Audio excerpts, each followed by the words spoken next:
The great hall was silent. Ambassador Keyleth stared at the holographic map floating above the council table.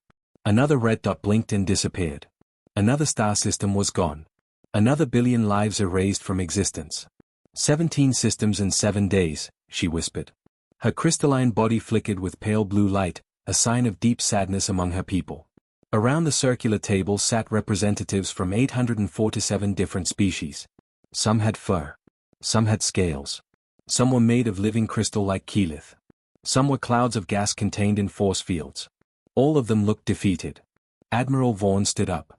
His 6 arms trembled as he pointed at the tactical display. Our fleets cannot stop them. The Vexthal adapt to everything we try. Every weapon, every strategy, every trick. They learn in hours and counter us immediately. The Vexthal were unlike anything the galaxy had ever seen. They were not a civilization. They were a swarm. A hive mind. Millions of ships and billions of soldiers, all controlled by one consciousness.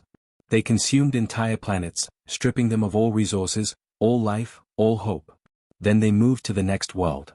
How long do we have? Someone asked from across the table. At their current pace, they will reach the core worlds in 3 months, Vaughn answered. After that, the Concord falls. 2,000 years of peace. 847 species living in harmony.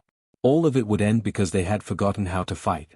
They had evolved on gentle worlds where food was plentiful and predators were rare. They had built their civilization on cooperation and sharing. War was something from ancient history, barely remembered. Keyleth touched a hidden panel under her seat. A small compartment opened. What are you doing? Vaughn asked sharply. That archive is forbidden.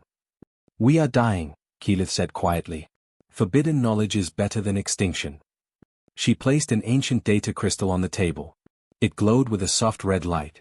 The other council members leaned back in fear. They all knew what that crystal contained. The Death Welder Protocol, Keyleth said. Written by our ancestors 2,000 years ago. Those are just stories, someone protested. Myths to frighten children. Keyleth activated the crystal. Ancient text scrolled through the air in the old script. She began to translate. When darkness consumes all light, when hope fades and death surrounds you, there is one final option. Summon the creature from the forbidden world. They call themselves humans. They come from a planet of nightmares, where everything exists to kill. The weather kills. The animals kill. The plants kill. Even tiny organisms invisible to the eye kill. Yet these creatures survived. They thrived. They conquered their world through violence and cunning. The council chamber filled with fearful whispers. Keyleth continued reading. Humans know war like we know breathing. They hunt in packs. They endure pain that would kill other species. They fight when injured, when exhausted, when all hope is lost. They are persistence predators. They chase their prey for days until it collapses from exhaustion. They are the apex predators of a Class 12 death world. Why were they locked away? Asked a young delegate who had never heard the full story. Vaughn answered in a grim voice. 2,000 years ago, a human ship reached our space. Just one ship with 40 humans aboard. They did not understand our language. They did not know our customs. When we tried to communicate, they thought we were threatening them. In 3 months, those 40 humans destroyed the fleets of 3 civilizations. They used tactics we had never seen. Ambushes. Traps. Psychological warfare. They fought like demons. What happened to them? The young delegate asked. We finally made them understand we wanted peace, Keyleth said. We offered them a choice. Return to their home world and stay there, or we would unite the entire galaxy to destroy them. They chose to go home. We sealed their solar system behind an energy barrier and promised never to disturb them again. We erased most records of what happened. We wanted to forget. And now you want to break that promise? Vaughn demanded. Yes, Keyleth said simply. I want to live. The vote took 3 hours. Many council members argued against it. Humans were too dangerous. Too violent. Too unpredictable. But in the end, fear of the Vexthal won over fear of humans. 3 days later, Keyleth stood in a research station at the edge of Concord space. Technicians worked frantically to activate the ancient summoning beacon. It was technology they barely understood, left behind by their ancestors who had sealed Earth away. Beginning activation sequence, the head technician announced. Energy crackled through the room. Space itself seemed to tear open. A wormhole formed, reaching across thousands of light years to a small blue planet orbiting a yellow star. Through the wormhole came a small spacecraft, tumbling wildly out of control. It crashed through the station's docking bay and skidded across the floor in a shower of sparks. Keyleth approached slowly, surrounded by armed guards. She did not know what to expect. The legends described humans as monsters, as demons, as death incarnate. The spacecraft's hatch exploded outward. A figure climbed out, wearing a white protective suit. The figure removed its helmet. Keyleth saw a face. 2 eyes. 1 nose. 1 mouth. Brown hair cut short. The human looked surprisingly ordinary. Almost fragile. But when those eyes focused on Keyleth, she felt an instinctive terror that came from millions of years of evolution screaming one message: predator. The human spoke in a strange language. The translator struggled for a moment, then rendered the words. Where am I? Keyleth forced herself to stay calm. Forgive us, human. We are the Galactic Concord. We summoned you from Earth. We are at war, and we are losing. You are our last hope. The human stared at her. Then at the purple sky visible through the station windows. Then back at Keyleth. You kidnapped me, the human said slowly, across the galaxy. To fight your war. Yes, Keyleth admitted. We did. I am sorry. The human was silent for a long moment. Then she spoke one more time. My name is Emma Blake. Show me your enemy. Emma sat in the medical bay while small floating robots treated her injuries. The crash had broken 2 ribs and given her a concussion, but she would survive. The aliens kept their distance from her, watching nervously like rabbits watching a wolf. Ambassador Keyleth explained everything through a handheld device that translated languages.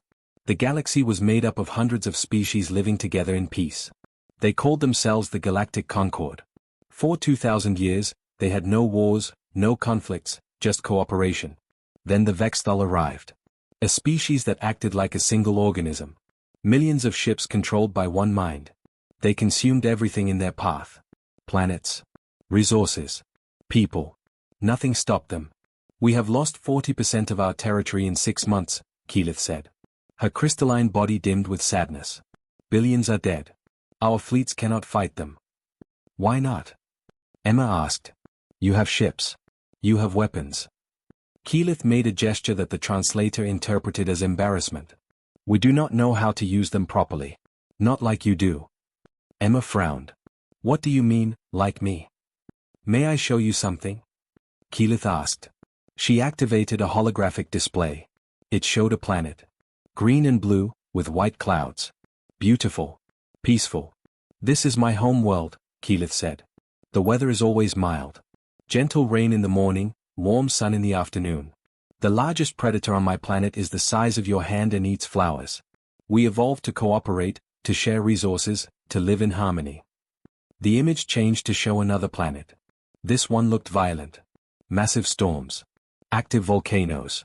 Deep oceans with huge waves. This is Earth, Keyleth said quietly. Emma felt a strange pride looking at her home world. Yes, it was dangerous. But it was also beautiful. Your planet is classified as a Class 12 death world, Keyleth continued. The highest danger rating we have. Your weather kills thousands every year.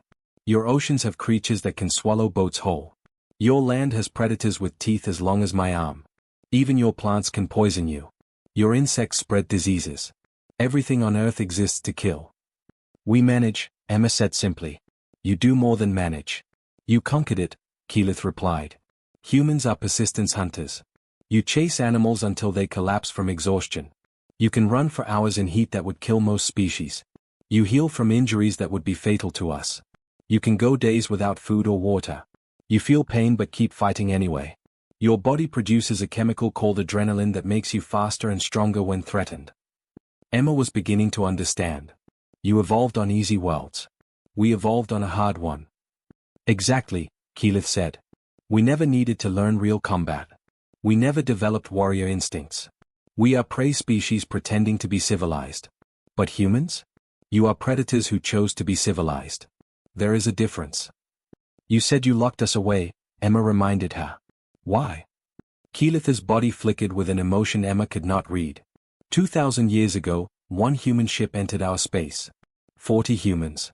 They did not speak our language. We tried to make contact, but they misunderstood. They thought we were attacking. In 3 months, those 40 humans destroyed 3 of our civilizations. Emma felt cold. That's impossible. They used tactics we had never imagined. Ambushes. Traps. They attacked supply lines instead of military targets. They fought at night when we could not see well. They boarded our ships and killed the crews in close combat. We had numerical superiority, but they had something we did not. They had the instinct to kill. What happened to them? We finally communicated successfully. Explained the misunderstanding. They stopped fighting immediately and apologized. They seemed horrified by what they had done. We offered them a choice. Go home and stay there, or face the combined might of the entire galaxy. They chose isolation. We sealed Earth behind an energy barrier. An alarm screamed through the station. Keyleth's body flashed bright red. They are here, she said. The Vexthal found us. Emma followed Keyleth to the observation deck. Through the transparent wall, she could see space. Hundreds of Concord ships formed a defensive line. Facing them was a dark cloud of organic vessels. The Vexthal. Watch, Keyleth said quietly. The Vexthal attacked. They swarmed forward with no formation, no strategy. Just overwhelming numbers. The Concord fleet fired their weapons, destroying dozens of enemy ships. Then the Concord fleet turned and ran. Emma could not believe what she was seeing. What are they doing? Following standard protocol, Keyleth explained. We cannot win direct engagements, so we perform tactical withdrawals. You're running away, Emma said flatly. We are surviving. Emma watched the enemy pursue the retreating fleet. She saw gaps in their formation. Exposed flanks. Vulnerable command ships in the rear.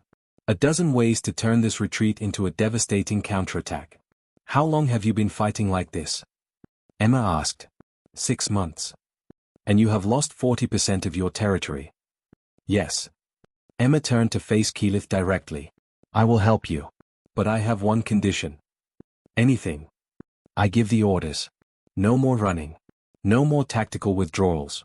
We fight them. We hurt them. We make them afraid. Keyleth's crystalline body trembled. That is not our way.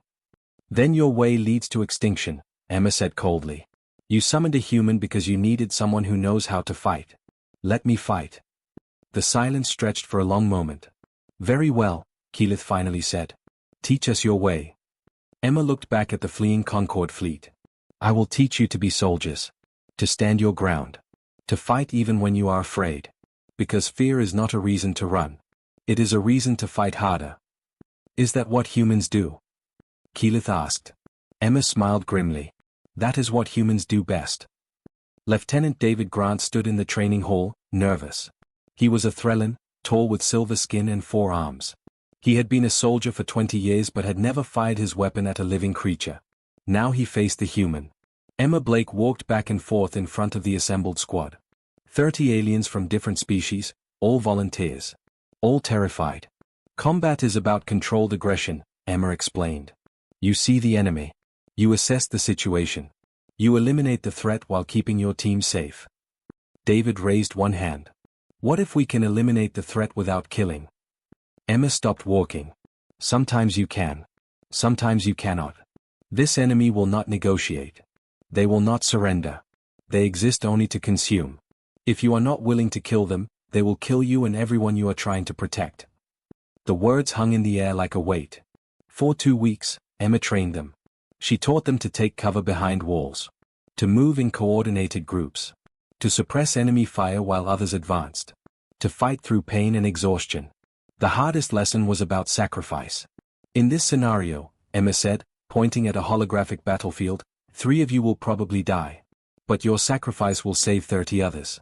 Do you take that mission? The aliens looked at each other in horror. Those 3 are people, said Lieutenant and Morris, a Quellan whose species communicated with colored lights. They have families. Dreams. How can we just accept their deaths? Because if we do nothing, all 33 die, Emma replied. War is about mathematics. Cold, brutal mathematics. You choose the option that saves the most lives, even when every option is terrible. David felt sick. This was not what he had been taught. His people valued every life equally. The idea of sacrificing some to save others felt wrong. But he also understood that Emma was right. The Vexthal did not care about fairness or morality. They only understood consumption and death. 3 weeks after training began, Emma led her first mission. The target was a Vexthol harvester ship. It was stripping resources from a mining colony, killing thousands of workers. The Concorde wanted to send a fleet to drive it away.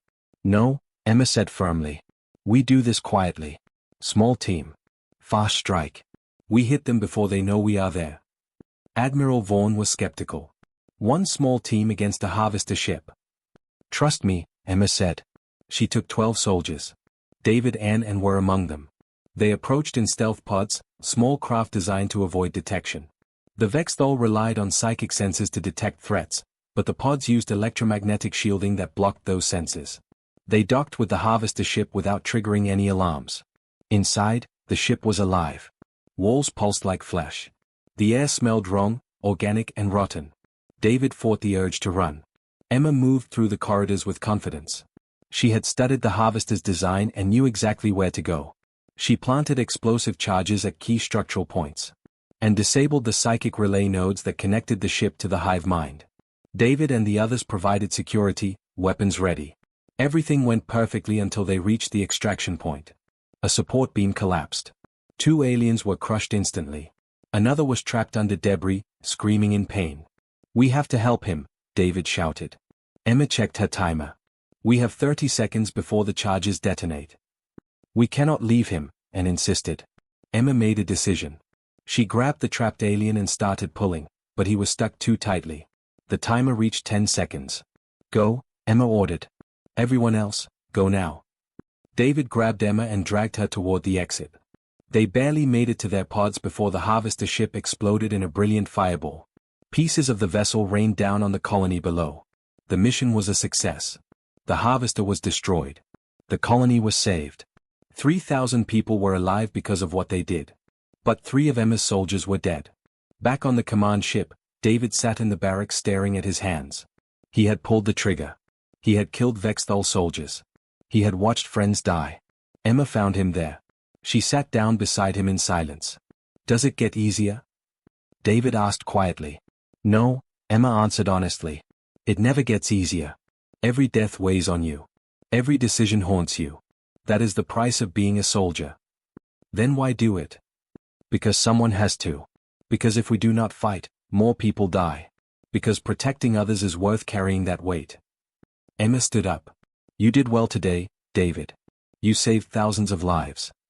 I also let 3 people die. Yes. And that is a burden you will carry forever. Welcome to war. Word spread quickly through the Concorde. The human had won a battle. Not through superior numbers or advanced technology, but through strategy and tactics. Through the willingness to take risks and make hard choices. More volunteers came forward. Within a month, Emma had trained 500 soldiers. They called themselves the Death World Division. They won battle after battle. Small strikes. Precision attacks.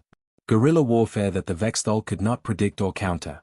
Every victory was costly, but every victory proved that the Concorde could fight back. The Vexthol had consumed hundreds of civilizations across thousands of years. They had never faced real resistance. Now they were learning what it meant to fight against Deathworlders. The Vexthol Queen existed in a state between thought and being. She was millions of minds connected as one. For 10,000 years, she had consumed civilizations without resistance. Planets fell before her like fruit from trees. Then came the human. The Queen felt her ships dying in ways she could not predict. Ambushes. Traps.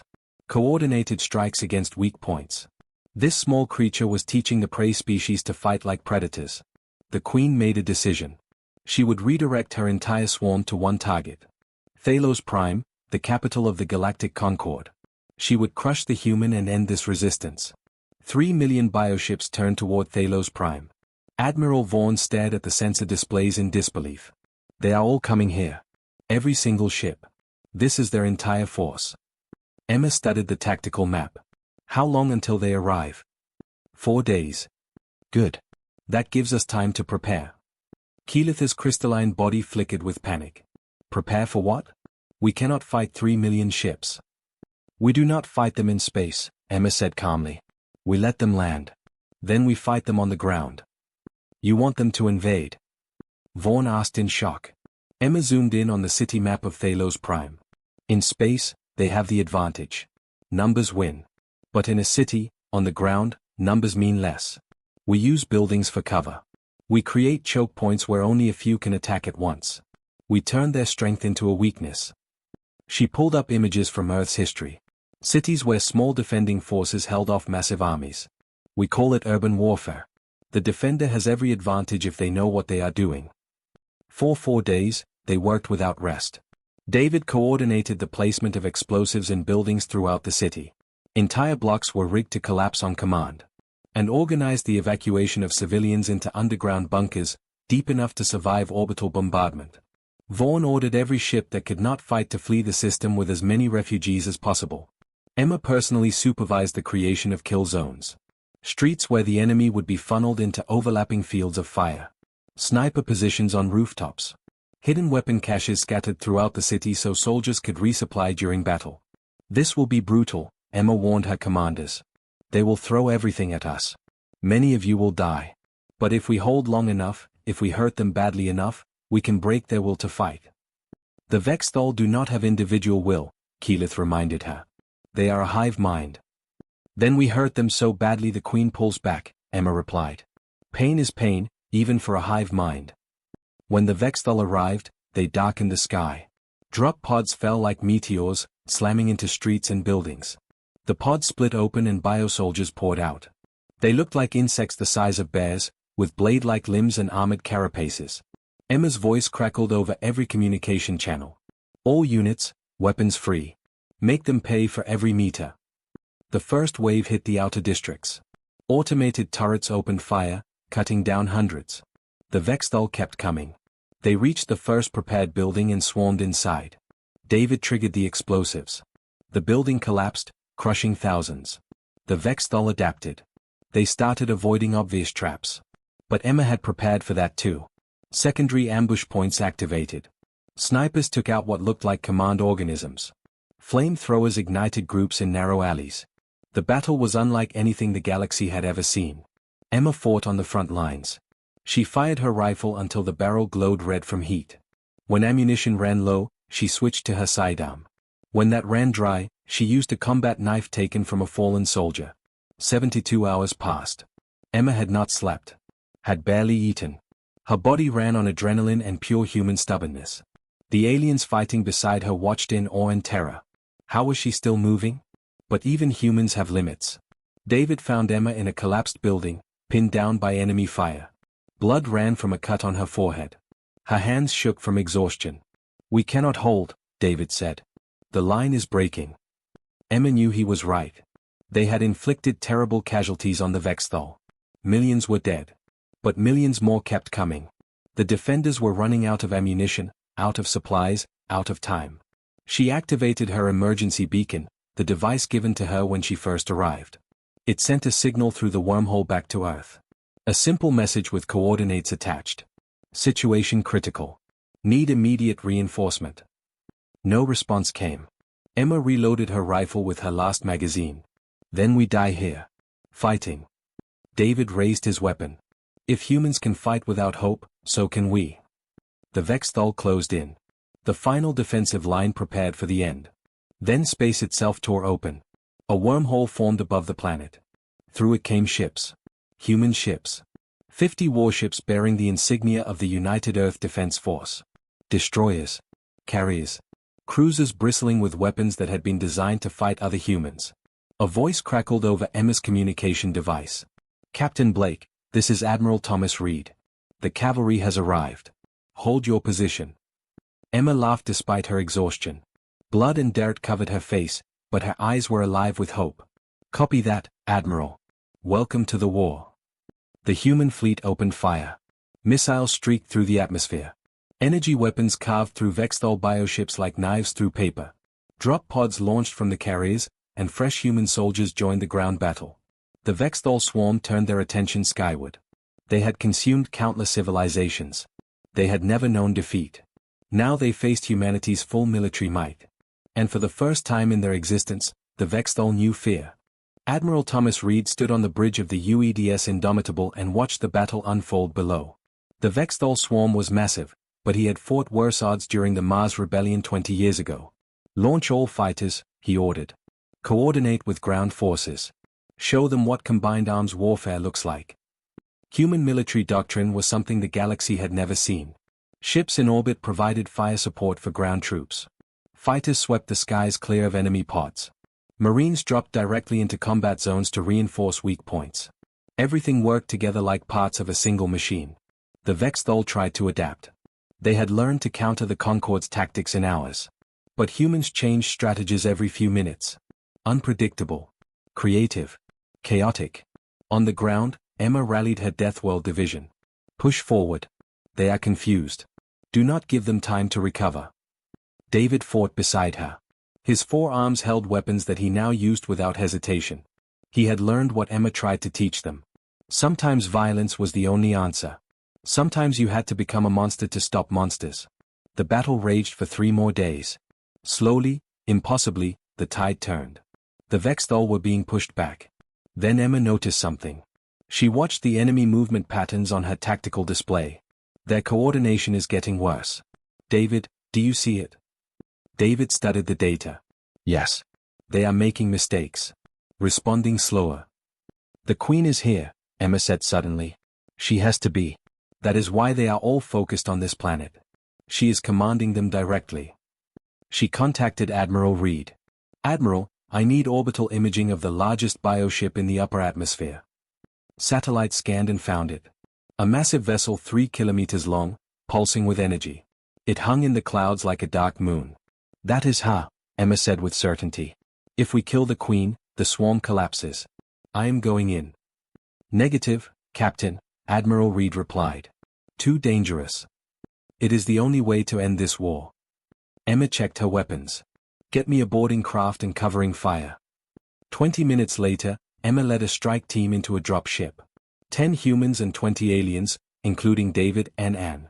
The ship screamed through the atmosphere toward the Queen's vessel. Vexthol fighters swarmed them, but human interceptors cleared a path.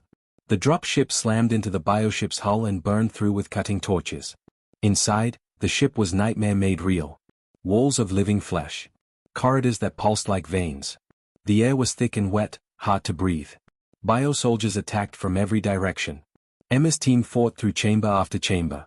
Humans and aliens working together, covering each other, advancing steadily deeper into the ship.